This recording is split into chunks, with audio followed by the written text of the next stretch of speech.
Day 10, Job 24 through 28. Why are not times of judgment kept by the Almighty? And why do those who know Him never see His days? Some move landmarks, they seize flocks and pasture them. They drive away the donkey of the fatherless. They take the widow's ox for a pledge. They thrust the poor off the road. The poor of the earth all hide themselves. Behold, like wild donkeys in the desert, the poor go out to their toil, seeking game. The wasteland yields food for their children. They gather their fodder in the field, and they glean the vineyard of the wicked man. They lie all night naked, without clothing, and have no covering in the cold. They are wet with the rain of the mountains, and cling to the rock for lack of shelter. These are those who snatch the fatherless child from the breast, and they take a pledge against the poor. They go about naked, without clothing. Hungry, they carry sheaves. Among the olive rows of the wicked, they make oil. They tread the winepress, but suffer thirst. From out of the city the dying groan, and the soul of the wounded cries for help. Yet God charges no one with wrong. There are those who rebel against the light, who are not acquainted with its ways, and do not stay in its paths. The murderer rises before it is light, that he may kill the poor and needy, and in the night he is like a thief. The eye of the adulterer also waits for the twilight, saying, no eye will see me, and he veils his face.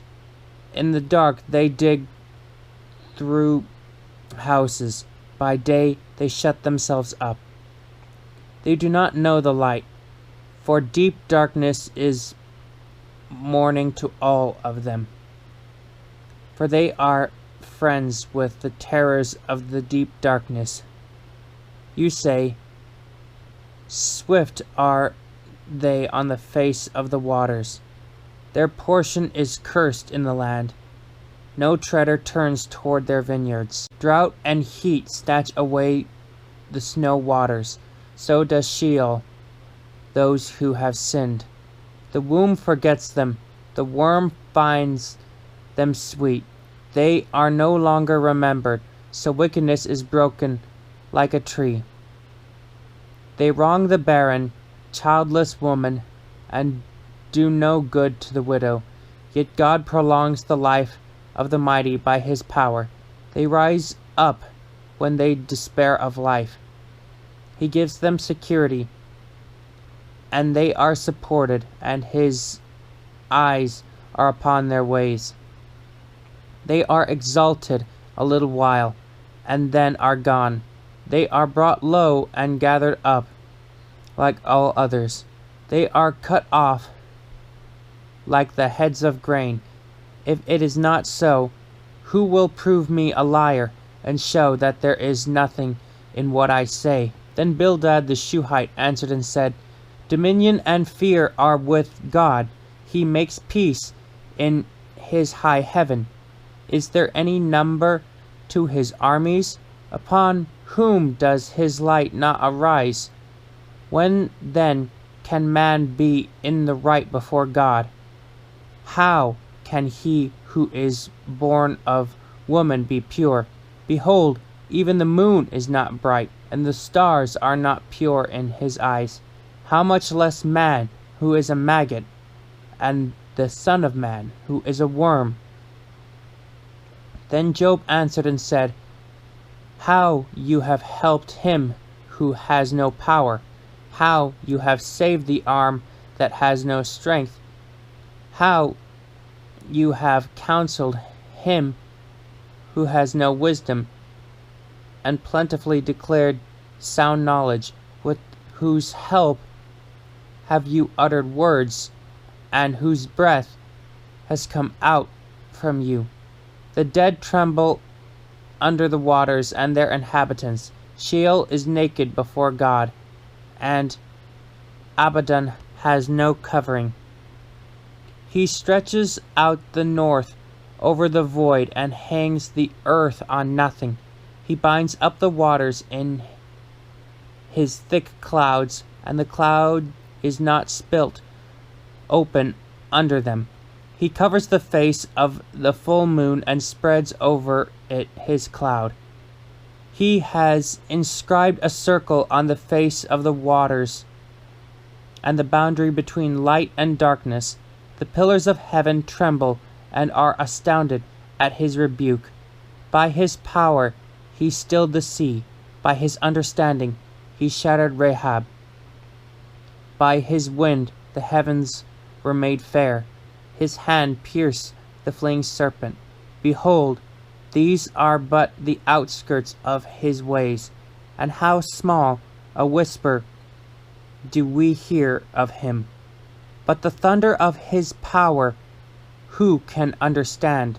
And Job again took up his discourse and said, As God lives, who has taken away my right, and the Almighty, who has made my soul bitter, as long as my breath is in me, and the Spirit of God is in my nostrils, my lips will not speak falsehood, and my tongue will not utter deceit. Far be it from me to say that you are right.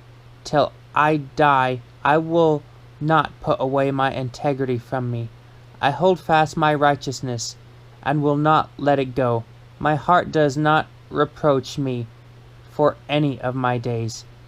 Let my enemy be as the wicked, and let him who rises up against me be as the unrighteous. For what is the hope of the godless when God cuts him off? When God takes away his life, will God hear his cry? When distress comes upon him, will he take delight in the Almighty? Will he call upon God at all times?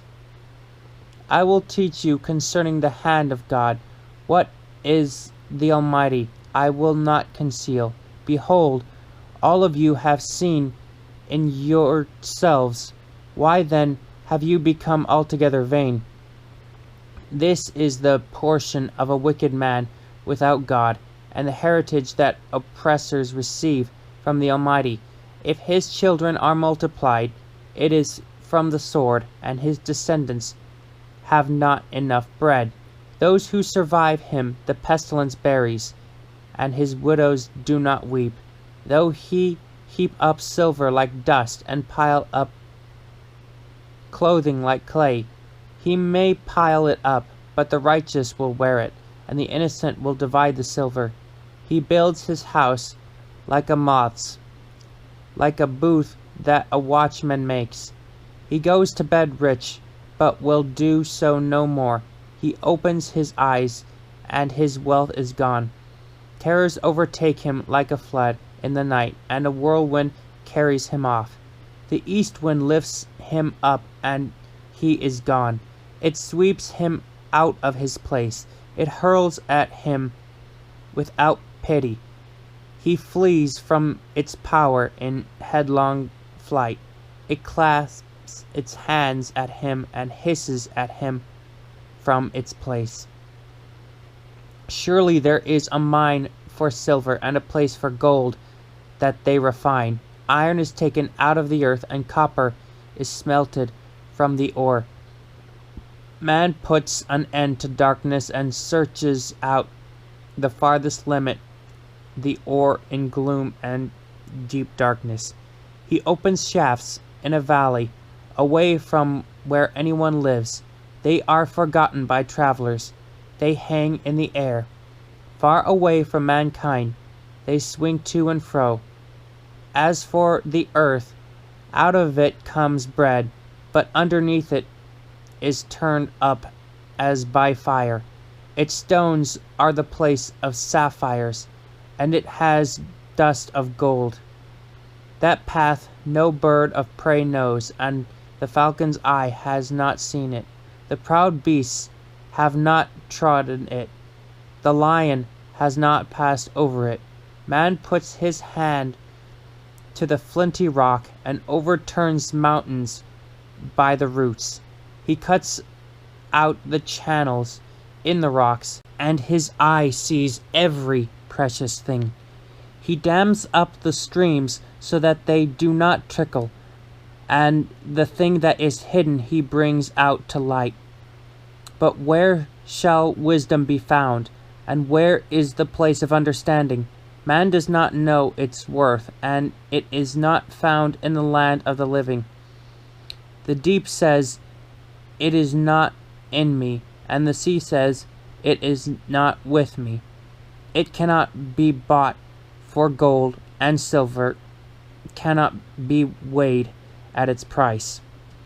It cannot be valued in the gold of Ophir, in precious onyx or sapphire. Gold and glass cannot equal it, nor can it be exchanged for jewels of fine gold. No mention shall be made of coral or of crystal. The price of wisdom is above pearls. The topaz of Ethiopia cannot equal it, nor can it be valued in pure gold. From where, then, does wisdom come? And where is the place of understanding? It is hidden from the eyes of all living, and concealed from the birds of the air. Abaddon and Death say, "We have heard a rumor of it with our ears." God understands the way to it, and he knows its place, for he looks to the ends of the earth and sees everything under the heavens.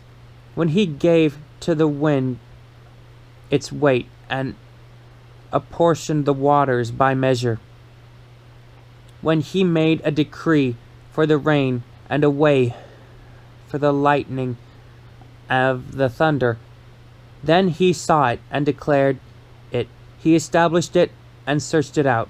And he said to man, "Behold, the fear of the Lord, that is wisdom, and to turn away from evil is understanding."